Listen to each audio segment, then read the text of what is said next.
Welcome to the UP Notable Books Club, brought to you by the Upper Peninsula Publisher and Authors Association. Dorothy Paad loves to create, whether it is a song, a dance, a theater production, or book. She doesn't let having cerebral palsy stand in her way.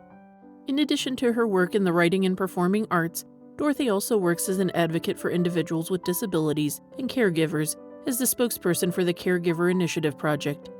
She is an instructional coach for the Northern Michigan University School of Education and is the recipient of an MIUCP, United Cerebral Palsy Association, Closing the Disability Divide Award, and a volunteer with Lake Superior Life Care and Hospice. Dorothy is also a member of the Upper Peninsula Publisher and Authors Association and Marquette Elger Reading Council. All right. Well, we're getting almost to 6 o'clock. And so what I normally do at this point is I turn it over to Victor. He usually has a few housekeeping announcements because all of you may or may not know this, but Victor, the UPPAA organization, along with the Crystal Falls Friends of the Library, we share the hosting these events. And our speakers do get a check. It's not a huge one, but they do get a check for their time. And so we always like to hear what UPPAA has going on. And I know, Victor, you've got a big month, the spring is big. You've got a big event coming up, I know, and some other stuff too. So take it away, Victor Volkman. Thank you, Evelyn. The most important thing coming up is our spring conference, which is going to be in Marquette on Saturday, June 10th. And you don't have to be a member to join, but we'd sure love you to join. If you're a writer, or you've written a book, or you're just thinking about writing a book, we have something for you at the conference. We have 2 breakout tracks. We have an extraordinary inspirational keynote speaker who's the poet laureate of the UP, Marty Achatz, and he's going to sing for us.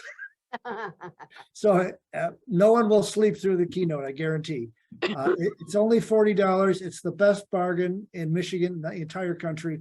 You will not find a better conference for writers anywhere. So I urge you, go to UPPAA.org to get more information about our conference and come to Marquette. That's UPPAA.org. Now it's time for a little show and tell. We have UPPAA Ale Trails by John C. Stott. Now this is a fun romp through all 29 of the UP's brew pubs and craft breweries. And it's organized so that you can take little mini trips, 8 different trips in different parts of the UP and experience the great beer and brewing that has become such a wonderful part of the UP experience. So, and the author, John Stott, he's going to be visiting 9 of the breweries in the summer. And contact me. I can tell you where he's going to be. Victor, also, yes. wait, Victor, hold that one up again. I want to order that for the library. Great. We have it in hardcover too. It's called UPPAA Ale Trails. Okay. By John C. Stott. John has written, this is his 4th book about beer tourism. He is the consummate pro, and it is fun to read. It is it's good stuff. Also, we have a new book by our friend Sharon Kennedy, the Side Road Columnist. This is a collection of her best work from the various Gannett papers she's written, and lots of stuff about growing up in the UP in the 1950s. You know, if you read her previous book, The Side Road Kids, this is like the real life story behind that story behind the story. And last, before I give it back to Evelyn, is lovely UP Reader number 7 is up with a glorious picture of the Painesdale Minehead on the front cover. This is our biggest issue yet. We have 40 writers, 66 total pieces. It's poetry, short fiction, memoir, personal essays, all kinds of stuff. And it has all the winners. This first time we have all the winners from the Dandelion Cottage Short Story Contest for UP kids in grades 5 through 12. So there's 6 stories, 3 from the senior level, which is grades 9 through 12, and 3 from the junior level, which is grades 5 through 8. These kids are such amazing creative writers, and they're going to take us down. So they're better writers than we are at whatever age we're at. So thank you, Evelyn, and welcome Dorothy and her family. Okay, so for Victor, one question for you before we move on to Dorothy's talk. All of those titles there, we can get them through Amazon? Yep, yep. Okay. They're sold by Ingram, and most libraries can order through Ingram or Amazon, right? Okay, that sounds great. I will be making our order tomorrow. And I know somebody who's going to get that brew pub book for Father's Day. It's a great Father's Day gift. Yeah. And I will put this in our email that I send everybody tomorrow too, the titles and how to get Sure, them. I'll send you some links to make it easier. Perfect. Okay, so everyone, welcome to our talk tonight. I am so pleased to have Dorothy Paad with us. She is the author of 2 books. The book that is a UP Notable Book winner is called Dorothy is Moving Mountains. And she's got a copy. I've got a copy. If you haven't read this one, it's really a neat book. Lots of fun. And her other book is excellent as well, which she'll be talking to us about, along with all the school visits she's been making and different things she's done now that she's become an official author here in the UP. So without any further ado, I welcome you all and take it away, Dorothy. Well, hello everyone, and thank you for having me.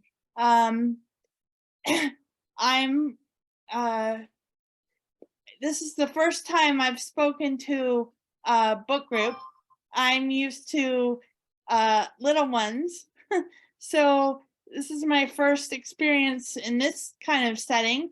So, but thank you for having me, and any questions that you have, I'm more than willing to answer. And if I can talk about my experiences as an author, like I said, I'm a relatively new author.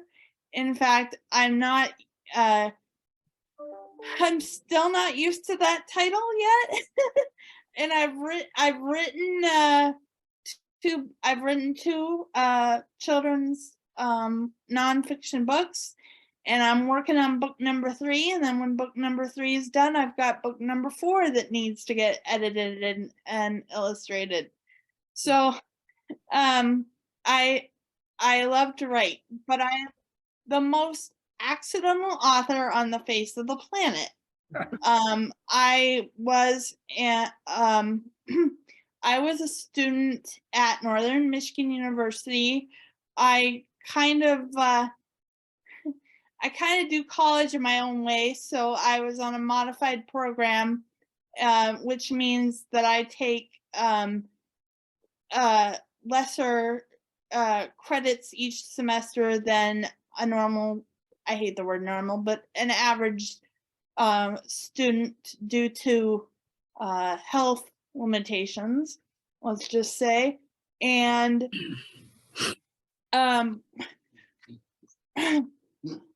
so a modified, like I said, I was on a modified program, and I was a non-degree seeking student. I started out in college because I took a dance class at SAIL, which is the Superior Alliance for Independent Living. And when the class was over, I had so much fun that I decided that I wanted to continue in dance. And the teacher of the class was Miss Jo Grunstrom, who is now, she's the director of theater and dance at Northern, but back then she was a dance instructor, and she encouraged me to take dance, and then that progressed from taking dance into being in the choir, and then it progressed from being in the choir and dancing to being involved in the theater program. So I've been in 3 plays on stage, and Yeah, that's neat. That was a lot of fun. And then this darn little thing called COVID came along. And because of because of the thing called COVID, it was, and I was considered in the high risk category due to health.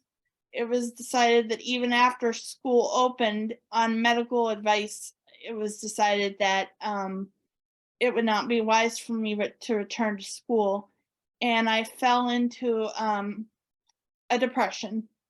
Mhm. And I had a friend, a mentor, and we started, because she started feeling depressed and isolated on lockdown as well. And we started having chats with each other every week to boost each other's spirits. So we learned Zoom, and we would talk over Zoom. And she's like, I would just tell her little inspirational stories that I had that I thought would lift her mood. And she said, Dorothy, I think I see a writer in you, an author. And I'm like, an author? I don't think so. And she's like, I think you could write children's books. And I'm like, I really don't think so. I know how to read. Heaven knows I'm a massive reader. I read like tons. I could live in the library. That's just me. But I was so unsure. But she said, I think you have a book in you, and I want to help you write it. So that became the first book, Dance Your Dance, Sing Your Song. And then one book has turned into two, and then two has turned into three, and three has turned into four. Right now, my chosen genre is children's nonfiction, but I am working on books 5 and 6, which will be more chicken soup for the soul style short stories for adults. But I'm working on those slowly because I found writing for adults is a lot more challenging for me than writing for children. But my main motivation, other than I found I really enjoy writing, is because, well, 2 reasons. One, we live in a time where we need feel-good stories. We need stories that lift us up. And 2, when I was a little girl, I was the only child in my school with a disability in a wheelchair. There were no other teachers that I saw, no other adults that used wheelchairs.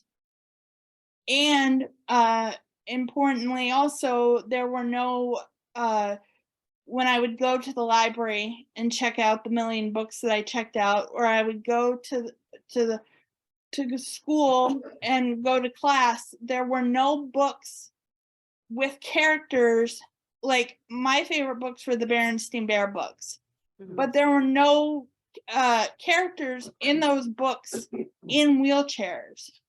So I decided, and with this mentor's support and encouragement, I decided, when she encouraged me, I saw an opportunity for children to see people that look like me. And that's important for all children, disability or no.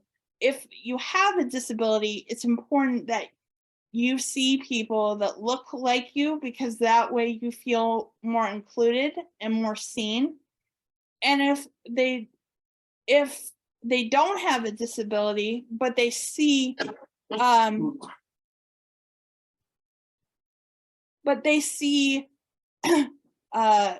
people, if they don't have a disability, but they see characters like me in books, it can open up really good conversations, and it can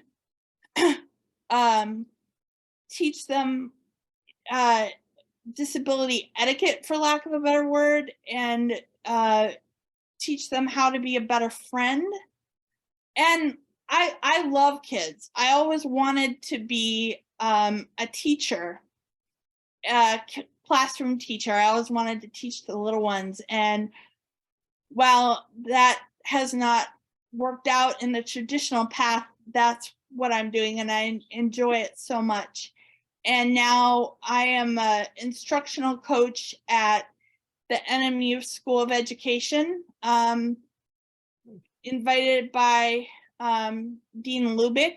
I go in and I go into the 3rd year teacher education children's literature class, and I talk to them not only about children's literature, obviously, because I am an author, but I also talk about inclusion, what it is, what it's not, my experiences in the special education system in public school, which was not always what it could have been. It wasn't always the most pleasant and enjoyable experience.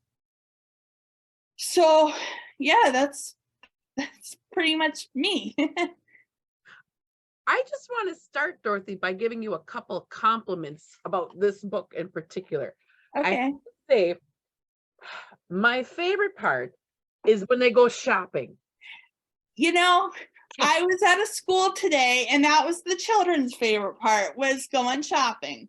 I think that's just so important. I mean, like, you know, you don't miss anything. And then this other part towards the end, you know, when you say, down they went, it was fast, but Dorothy wasn't scared. It was fun. Was she perfect? No, but that was okay. Did she fall? Yes, but she wasn't hurt. She got up and kept going.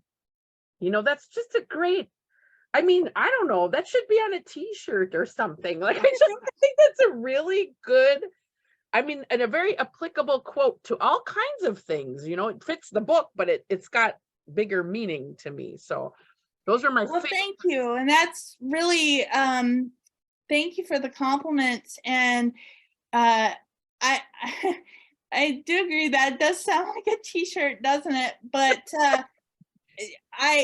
if you notice in the very back of the book, and all the books I do, I include this quote to kind of my catchphrase, and to sum it all up, rather than have that long phrase on a t-shirt. I just say, believe in your abilities. Mm-hmm. It's really good. Yeah. Is there anyone out there in the audience today who's got some comments or questions? And I would just say about believing in your abilities, that is what I say, because people in my lifetime experience, doctors, educators, teachers, were always making lists and telling my parents what I couldn't do, and telling me what I couldn't do and what I didn't do well. And that was very disheartening. So we need to start making lists of what we can do, not what we can't do. Mm-hmm. Yeah, that's very well said. Shelley. Yeah, thank you, Dorothy, for this talk. I'm on the Marisa board, and it just makes me wonder how you connected with local schools, and could we be doing more to help with that? I don't really know how. I can't remember how we got connected with my first school, but I do know that I was in a building today that is sponsored by Marisa, overseen by Marisa. I was in the Wells Township School today doing a presentation. That was fabulous. And I put the word out there that that I do school presentations and library presentations. I put that on my website, and people have been really good at responding and contacting me for school visits. Plus, here in Marquette, I'm lucky in that I have a friend that's a 4th grade teacher. So she got me in the door there. But yes, the more we can do it, the better. Mostly been word of mouth. And it's been word of mouth too. Like one teacher will have me and then another teacher will hear about it. And I'm trying to, how did we get into Niagara, for example? Bud and Denise. Oh, that's right. My first school presentation was connected with the organization that I go skiing with, called Moving Mountains. And that's run by a couple, Bud and Denise Delano out of Iron Mountain. And they do school visits and they asked me to go along. That was my first school visit. And then that turned into, by word of mouth, that turned into being invited to Crystal Falls. And I, like I said, I've done Marquette. I was at Wells Township School today. Yeah, and one person read the really nice review that Victor did. And Yeah. contacted Dorothy, and so we would certainly, and this is Dad over here talking if nobody don't know, but we would welcome any connection with Marisa or any organization like that that would help put the word out. That Dorothy, you know, when she went to Niagara, she talked to the kindergarten K all the through way 12. through 12 in different groups. And so she has a message for all of them.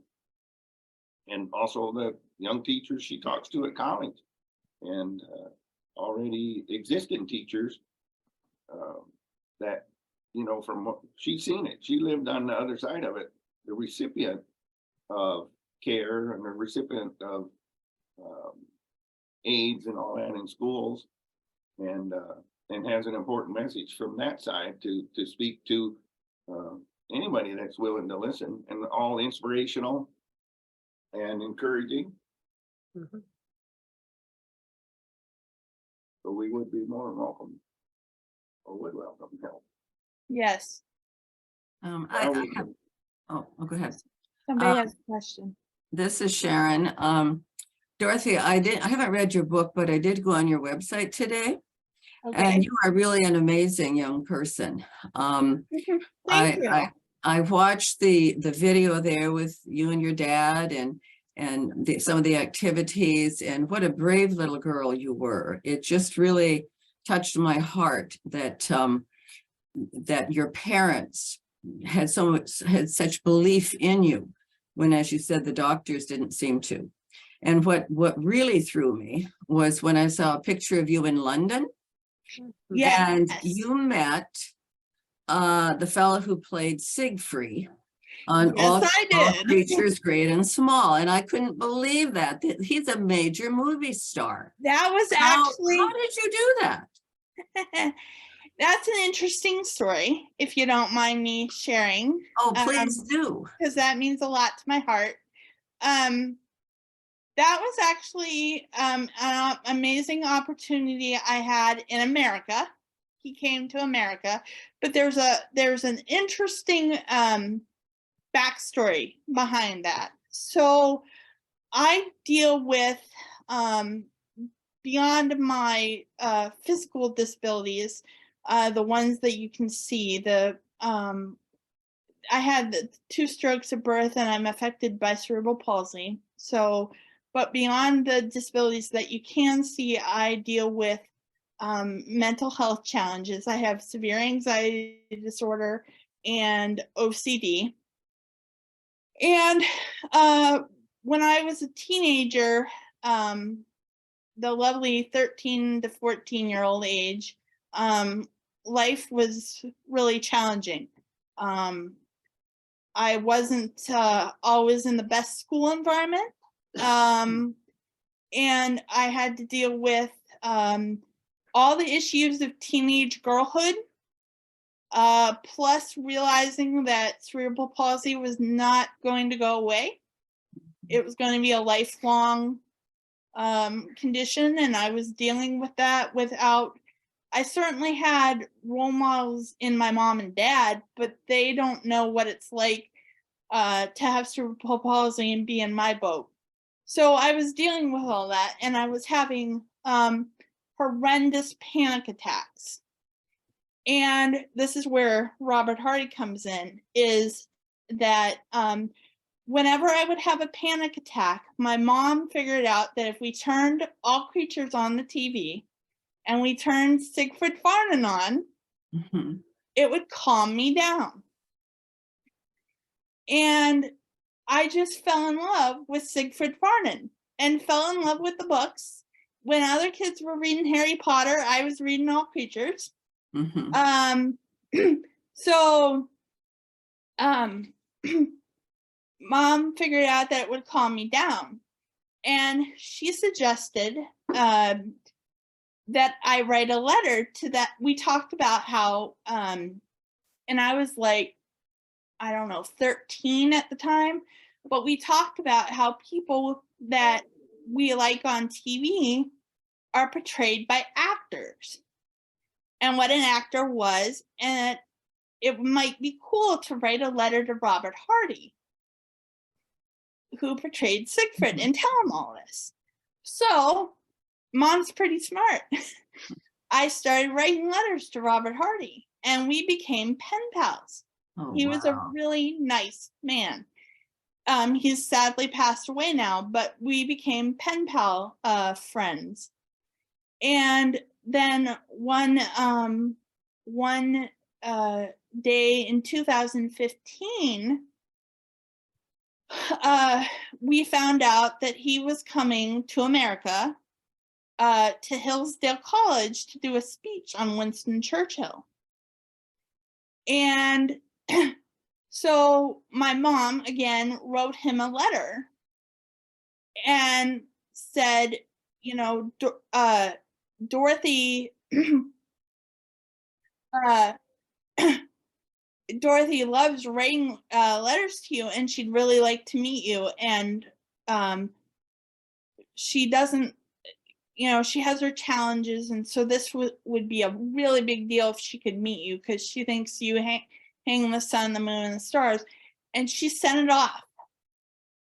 And 2 weeks later, we get a phone call, and it's from it's a group call, and it's from Hillsdale College and Robert Hardy's agent's office in London, England. My mom, you would have thought the Queen of England called. I mean, we were just flipping out like you wouldn't believe.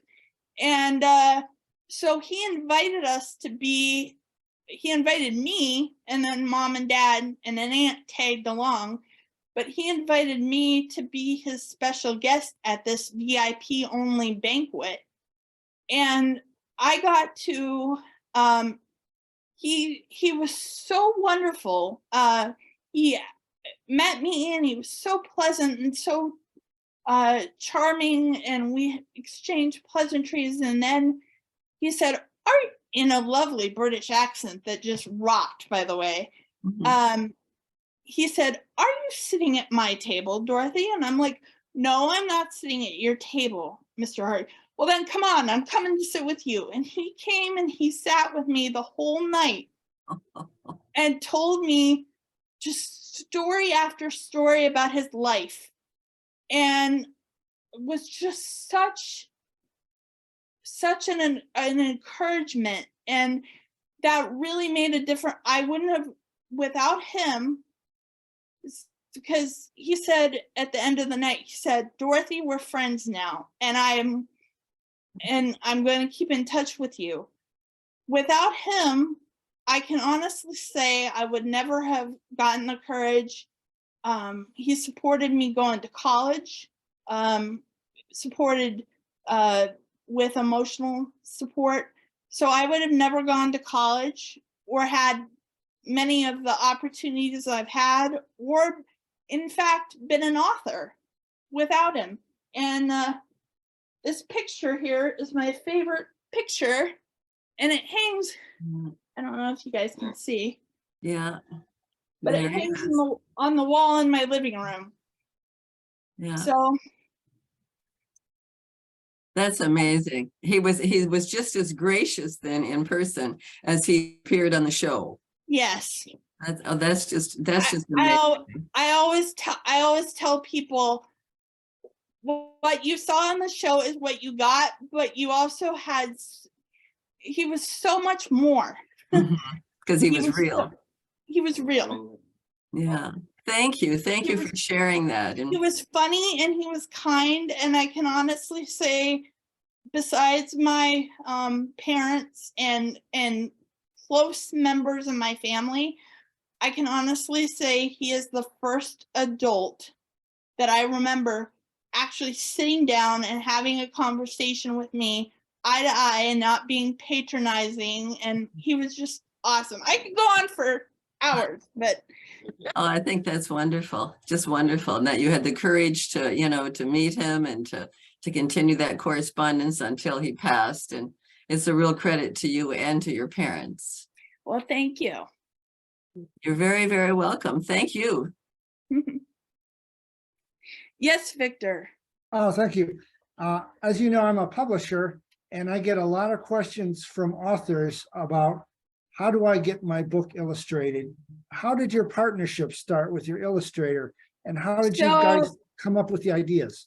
So, okay, there's a lady here named Brandy, who y'all know, and she hooked me up with a young man that had just graduated NMU, named Matthew Forgrave. And this is what this young man does, is illustrate books. And it's I kind of had an idea of what I wanted in my head as far as illustrations go, but I can do the fine arts, but the visual arts, I can't draw a stick figure.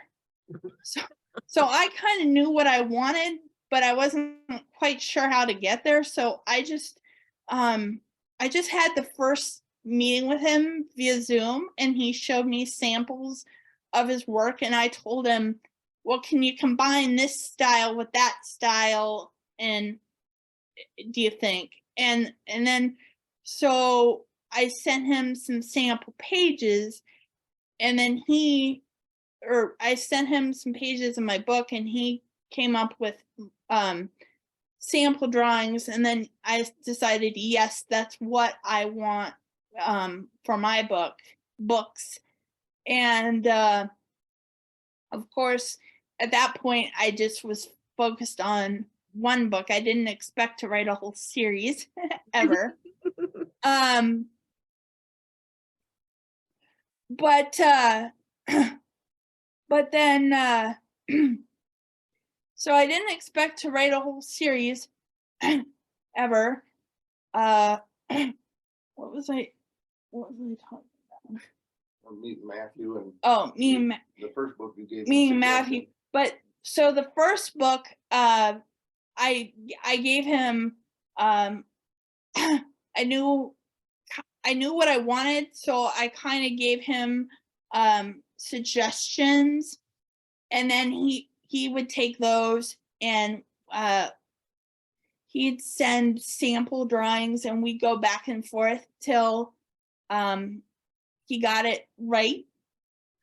And then my next book, I kind of gave him more leeway, although I had some idea what I wanted. And again, he always sends me he calls them stick drawings, but they're like pieces of art already, but he calls them stick drawings. And he sends a couple pages a week, and I approve them, or I edit them, and I say, great picture, but could you add this? Could you take away that? Could you? So then we do that. And then, like I said, for the second book, I knew some of what I wanted, but then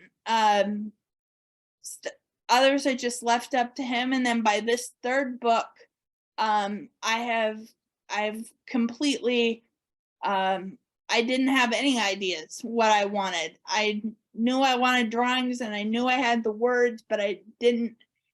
So that third book has really been a collaboration, because it's been totally left up to him what he draws, and then I always I always approve them.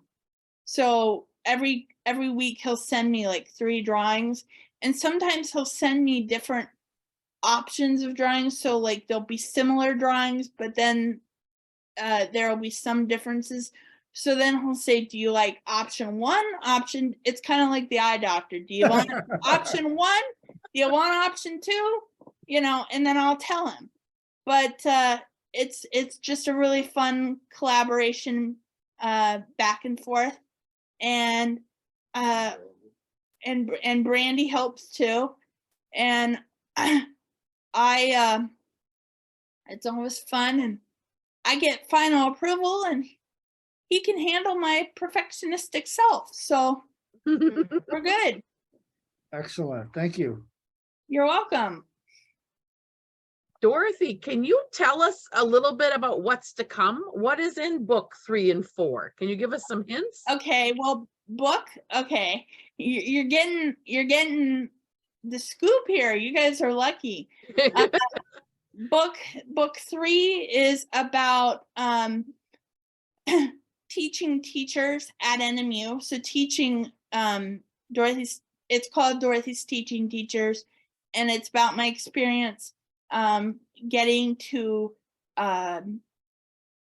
educate third year teaching students at NMU, but it's in children's book format and language, showing that because I always had the dream of being a teacher, and due to health limitations, I couldn't take let's just say the full curriculum or the standard path to become a teacher.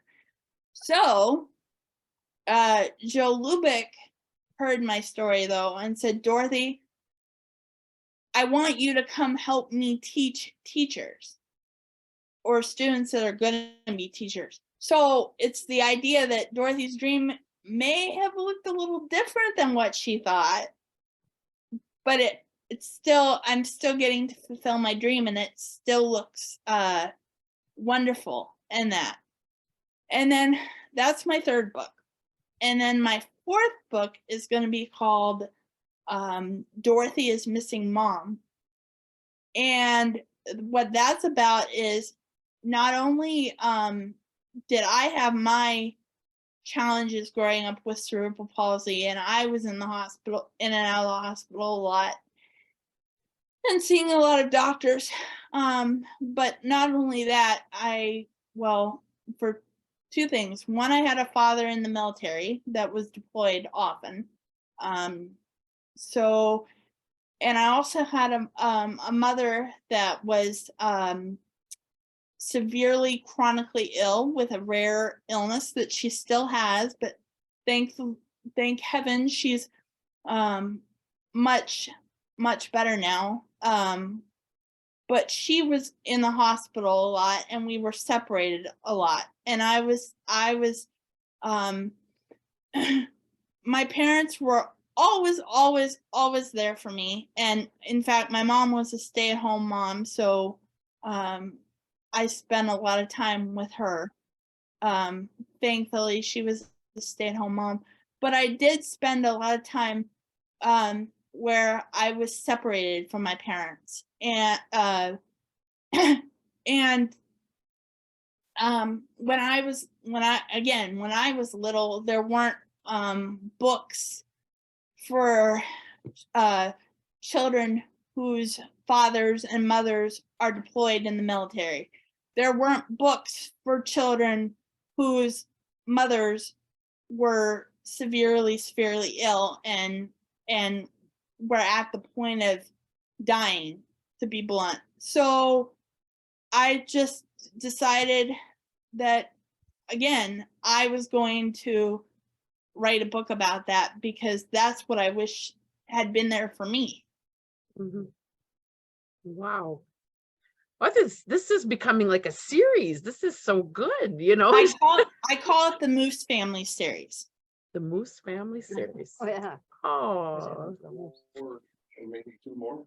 At least 4, and like I say, I'm working on 2 more, but the 2 more I'm working on will not, they're separate from the Moose Family series in that they are more Chicken Soup for the Soul-esque, more short stories, more intended for adults to read. mhm. Just because in those books, in those adult books, I tend to go into more details that are more appropriate for adults than they are Mhm. children. Yep. And I have thoughts about a couple more moose stories. I'm Mhm. always writing down ideas. So I have a logistic question. One, Sure. you know, in your book, when you're skiing, it looks like you're kind of in a little, almost like a little pod type thing. But then in the back, it's more like skis. So, that's in the back is actually an old-timey version. That is the first sit ski that was ever invented. Talking on the back of the book. No, she's Mhm. talking. Oh, this one. She's talking that. oh, yeah. That's actually the first sit ski that was ever invented. The one I get to use is much more modern and looks more like the pictures in the book. But I just wanted, because I So- found out in my research that the first adaptive sit ski was actually invented in Michigan. So I just wanted to, and Brandy told us that too. So I just wanted to include that in my book as kind of a fact, but the ones I get to use are much more modern and are, yeah. Well, this is just Dad again. So the one she uses actually has 2 skis on the bottom, and they work just like if you were standing in them.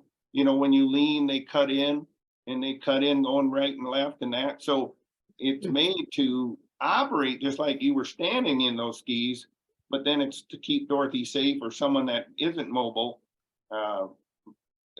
Almost like being in a tight little ice skate or something. You're strapped in so you can't get hurt. But aren't you Still go scared? down the mountain, you know, people, you don't have to have the help. Some people do it by themselves. You know, they go up on the ski lift and they come down in that apparatus all by themselves. But Dorothy, aren't you scared? I mean, I don't know. I'm scared to death of skiing. I did it when I was young, and now my son's doing it, and I mean, is it like the book? Did you really go down the roughest slope? Yep. Yep.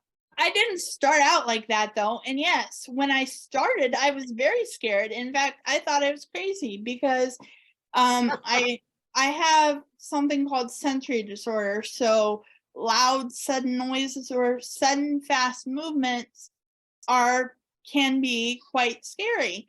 And so yes, I was terrified to go skiing. Just like I was terrified to sign up for a college course. My first college course was ballet, and I'm in a wheelchair. I mean, of course I would, you know, and of course I was scared. But and I don't really know. I guess I must have been at PT that day, and the inner daredevil in me came out or something, because I don't know really what inspired me to go skiing. I guess I just wanted to learn more about it, because just the idea that someone with my limited, because I have quite limited mobility, so the idea that somebody with my limited mobility could go skiing was just quite amazing, and I wanted to learn more about it. And then so I went, and I'm actually, when I go now, I'm not scared, because the people number one, are so wonderful. The instructors are so wonderful. And the way I'm secured in the sit ski, I'm strapped within an inch. So it just feels like a very tight bear hug. And it feels like you can't get hurt because you're strapped in and everything's strapped to you. So there are people that get quite advanced in adaptive skiing, where they learn to ski by themselves in the sit ski, and I made it very clear.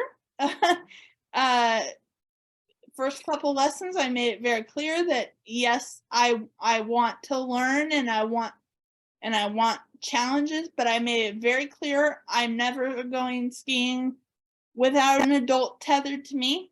And there's always when I'm skiing, there's an adult tethered to me, and then there's also another adult that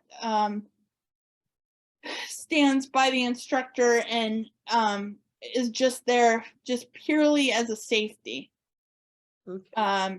Just purely as a safety, and that's a huge comfort. And then on the mountain, they also have really, really good ski patrol. And sure, I've fallen, but it's never been scary. I've never gotten hurt. I did fall off the ski lift once as we were getting off the ski chair. I fell off the sit ski fell off the ski chair. That was a bit frightening. But once again, the ski patrol was right there and they checked my head and to make sure I didn't have a head injury and made sure I felt fine. And then I was right back out skiing. And then it helps too if you learn, like they teach you how to fall correctly so that you minimize injury, and they teach you certain words to say to let them know I'm alive. First of all, is a good thing to know, and then certain words so that you can quickly say if you're hurt and where you're hurt. And they've got it so well organized that no, I'm not scared anymore. But of course, the first time I was really scared. Yeah. I think if people go to your website, I think there's video of you going down the hill, right? Yeah, No, that was and my first time down the hill. Yeah, I think I saw you tumble once, but I'd like to say too that you are very articulate. And when you talk about your book, you sound like a pro. You sound like you have been doing this for 20 years. Yes. You're just wonderful. I can just imagine you speaking, to the students, to the student teachers, to the children. You're just a treasure, an absolute treasure, Dorothy. Well, thank you. Not to toot my own horn, but the other day I was at a school and somebody asked me, I was interacting with the children, and somebody came up to me afterwards and said, "Are you sure you don't possess a teaching degree? Because I swear you've been teaching for like 20 years. I'm like, no, but thank you for the compliment. Yeah. And I'd like to say, It's very also- clearly that you're gifted. You're very gifted. Well, thank you. You're welcome. Yeah. Oh, I've thoroughly enjoyed this evening. My goodness, you are a treasure. Keep going. Thank I was you. going to say, going off what Sharon was saying, because I'm Dorothy's editor for her books, and I work with several children's authors and adult authors and I wish everyone was as easy to work with and wrote as well as Dorothy did. She makes my job easy. Well, So thank it's not, you. Sharon, you're spot on with being super talented. Well, thank you. I just want to say that my grandchildren were visiting when I had your book here, and they both really enjoyed it. We got a lot of good discussions out of reading the book together. Thank you for writing it. Well, thank you. That's awesome. That's why I wrote the book is for enjoyment, but not only enjoyment, but for discussions that need to be had. And to inspire others. So that's what it's all about. So thank you. Oh, just so you don't miss it, we did have a couple of things on the chat, because I know on Zooms, sometimes you're talking and people put things on the chat and you can't read the chat and talk. So Right. And I'm visually impaired too. So yeah, any help I can get. So Mary Frances said that her daughter teaches kindergarten in Montana and her teacher's aid's in a wheelchair. I know my son went to Bible camp this summer and his counselor was in a wheelchair. So I think Awesome. you're right. More representation is always good. And then Deborah K. Frontera, who's another UP author like yourself, said, keep up the good work. She had to go to another meeting, but she will see you at the conference in June. I'm sure. Yeah, I'm sure. And I know Deborah, so Yeah. So it's yeah, and I do have several appearances coming up. The 24th, I do have Peter White Library is hosting a Meet the Author event for me at 4:30. And then on the 27th, they have what do they call it? Project Publish. Yeah. And that's for a group for children that are interested in writing their own books. And I was given samples of students writing today at what where were we at? Wells. And I can tell you the young people put us to shame. But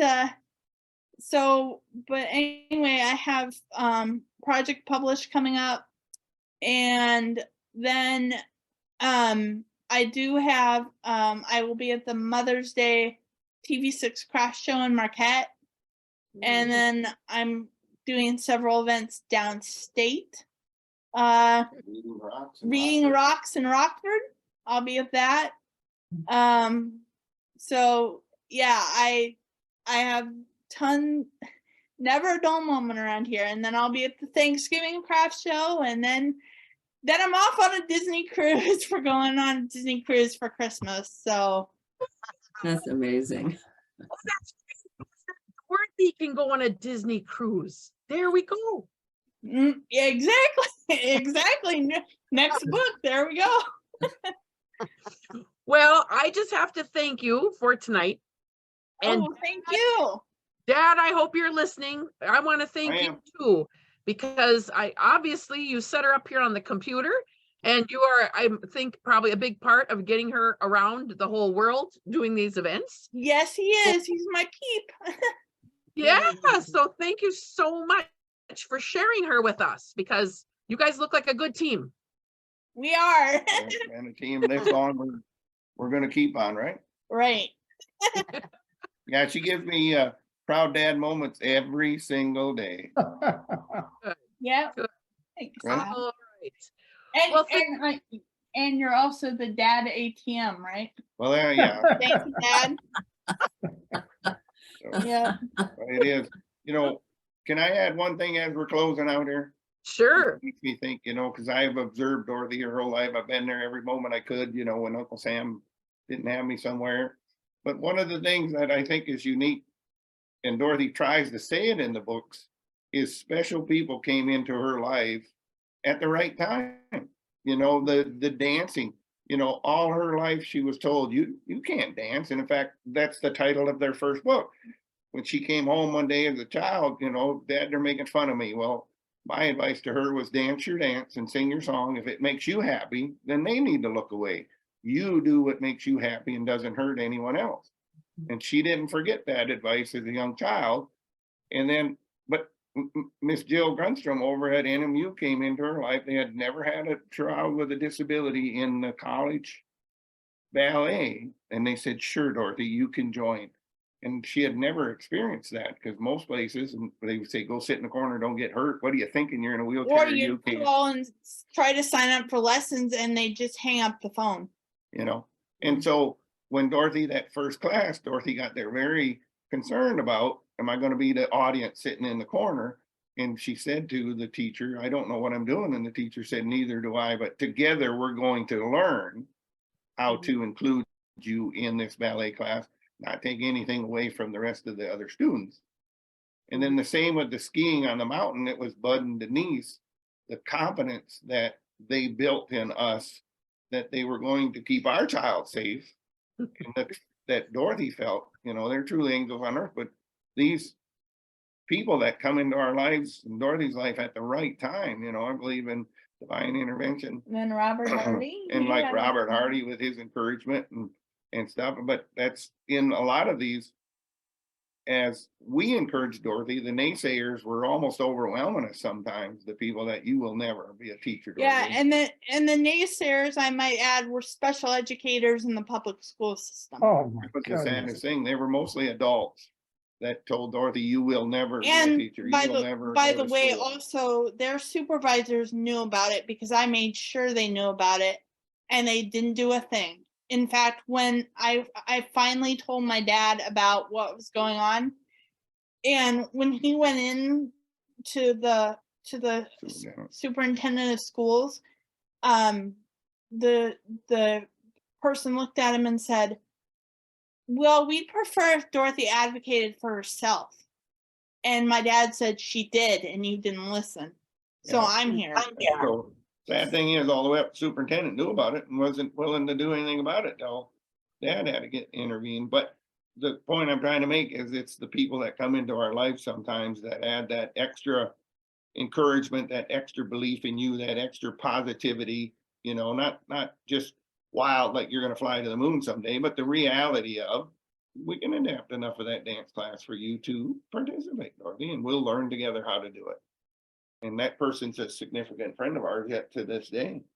And so are Bud and Denise and that. So there's, if you will, Dad's part on this, but yeah, she does give her dad proud dad moments every day. You're gonna see me cry in a minute. Yeah. Okay, Well, this been- is Uncle David, and I just want to say I love you and you inspire me, Dorothy. Well, I love you and thank you. Hopefully, maybe I'll see you later this year. Okay, We hope so. We would love it. I would love it too. nice. Well, It's thank been you. A wonderful time. Yes, it was a really enjoyable evening. And Dorothy, I do hope you come to more of our chats now that you're an author. A lot of our authors, once they come, you know, and do their talk, they're kind of hooked, keep listening to other authors. So you get maybe even some more support and encouragement, because that's one thing I've learned, you know, from Victor and working in this book club, is that you authors need each other. You do a lot for each other, and you do a lot for us, the readers. So we're so happy that you talked to us tonight, and I hope you have a good evening. Well, thank you. And sign me up. Okay. All right. We'll see you next month. We're going to be talking about, before I forget, we're reading a picture book, The Big Island, A Story of Isle Royal, and we will be talking to John Schorner, who is the son of Julian May, who wrote the book. So that's going to be, we're always the second Thursday, 6 o'clock Central, 7 o'clock Eastern time. Okay. So everybody, hope you have a good night. Thank you, Dorothy. Thank you, Brandy and Victor, for helping us put on the show. You've been watching the UP Notable Books Club, brought to you by the Upper Peninsula Publisher and Authors Association. To join or for more information, please visit us at www.uppa.org or www.upnotable.com.